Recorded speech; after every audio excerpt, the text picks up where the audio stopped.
దేశానికి ఊతమిచ్చే నైరుతి రుతుపవనాలు శనివారం కేరళను తాకుతాయని భారత వాతావరణ విభాగం అంచనా వేస్తోంది. అదే సమయంలో లక్షద్వీప్, కర్ణాటక, తమిళనాడు, ఈశాన్య రాష్ట్రాల్లోకి ప్రవేశించేందుకు పరిస్థితులు అనుకూలంగా ఉన్నాయని తెలిపింది. అక్కడి నుంచి 2-3 రోజుల్లోనే ఏపీలోకి విస్తరించే అవకాశం ఉంది. వీటి ప్రభావంతో జూన్ 2వ వారం నుంచి రాష్ట్రంలో విస్తారంగా వర్షాలు కురుస్తాయని వాతావరణ నిపుణులు అంచనా వేస్తున్నారు. పశ్చిమ మధ్య తీరానికి ఆనుకుని ఉన్న ఉత్తర బంగాళాఖాతంలో ఈ నెల 27 నాటికి అల్పపీడనం ఏర్పడనుంది. తర్వాత 2 రోజుల్లో ఇది మరింత బలపడే అవకాశం ఉందని ఐఎండీ తెలిపింది. బంగాళాఖాతంలో సముద్ర ఉపరితల ఉష్ణోగ్రతలు 30 నుండి 32 డిగ్రీల మధ్యలో నమోదవుతున్నాయి.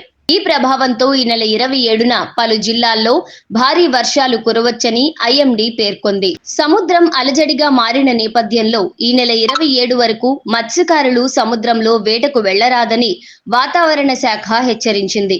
జూన్ 5 వరకు కోస్తాంధ్రతో పాటు రాయలసీమలోనూ విస్తారంగా వర్షాలు కురిసే అవకాశం ఉంది.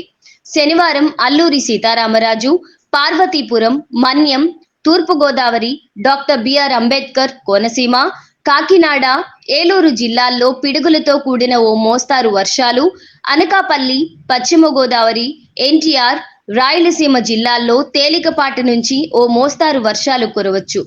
వర్షాల నేపథ్యంలో ప్రజలు అప్రమత్తంగా ఉండాలని, ఉద్యాన పంటల రైతులు తగిన జాగ్రత్తలు తీసుకోవాలని విపత్తుల నిర్వహణ సంస్థ ఎండీ కూర్మనాథ్ సూచించారు.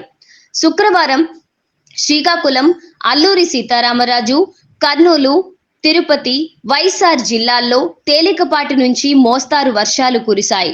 High viewers, Vizag Vision channel ని సబ్స్క్రైబ్ చేసుకోండి. మా ఛానల్ అందిస్తున్న జాతీయ, అంతర్జాతీయ స్థాయి వార్తా విశేషాలు, నోటిఫికేషన్స్ కోసం ఇక్కడ కనిపిస్తున్న బెల్ ఐకాన్ ని క్లిక్ చేయండి.